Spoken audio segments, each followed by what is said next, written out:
আন্তর্জাতিক মঞ্চে ফের গর্বের মুখ হলো ভারত। সন্ত্রাসবাদের বিরুদ্ধে দেশের অবস্থানকে আরো জোরালো করে বিশ্ব দরবারে ভারতের ভাবমূর্তি আরো উজ্জ্বল করলেন অভিষেক বন্দ্যোপাধ্যায়। এক সফল বিদেশ সফর সম্পন্ন করে তিনি ফিরে এলেন দেশের মাটিতে। এই সফর প্রমাণ করে দিল দেশ আগে দল পরে। এই ঐতিহাসিক মুহূর্তে বাঁকুড়া জেলার তালডাংরা জুড়ে বইছে উৎসবের হাওয়া। তালডাংরা বাজারে তালডাংরা ব্লক তৃণমূল কংগ্রেসের পক্ষ থেকে আয়োজিত হলো মিষ্টি বিতরণ অনুষ্ঠান। সাধারণ মানুষের মুখে আনন্দের হাসি, গর্বিত নাগরিক সমাজের উচ্ছ্বাস। অনুষ্ঠানে উপস্থিত ছিলেন বাঁকুড়া জেলা তৃণমূল কংগ্রেসের সভাপতি তারাশঙ্কর রায়।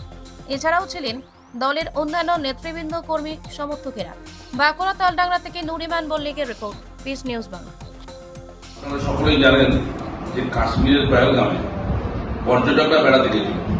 সেখানে পাকিস্তানের কিছু জঙ্গি সংগঠন তারা এসে নির্মমভাবে তাদেরকে গুলি চালিয়ে হত্যা করে।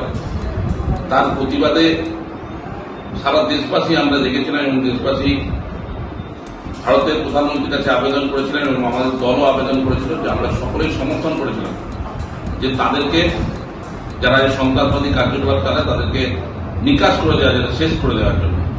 এবং এই কাজ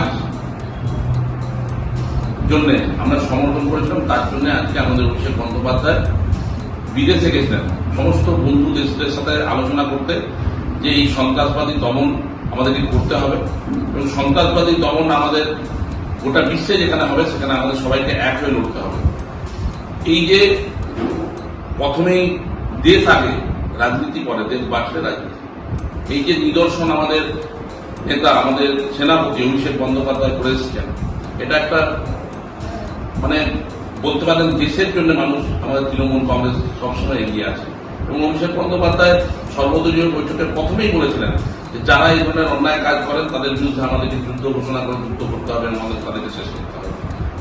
সেই বিদেশ নীতিতে আমাদের নেতা অভিষেক বন্দ্যোপাধ্যায়, আমাদের নেত্রী মমতা বন্দ্যোপাধ্যায় সফল। তার জন্যই আমরা সেই উদ্দেশ্যেই আজকে বাজারের সমস্ত মানুষকে মিষ্টি দান করছি, মিষ্টি খাওয়াচ্ছি। যে আমাদের নেতা প্রথমেই বলেছেন দেশ আগে তারপরে রাজনীতি। দেশের জন্য তিনি যে কাজ করেছেন তার জন্য আমরা গর্ব বোধ করি এবং আমরা তৃণমূল কংগ্রেসের সৈনিক বলে আমরা নিজেকে গর্ববোধ করি। এটাই আমাদের মূল লক্ষ্য। পিস নিউজ বাংলা, সত্যের পক্ষে, শান্তির পথে।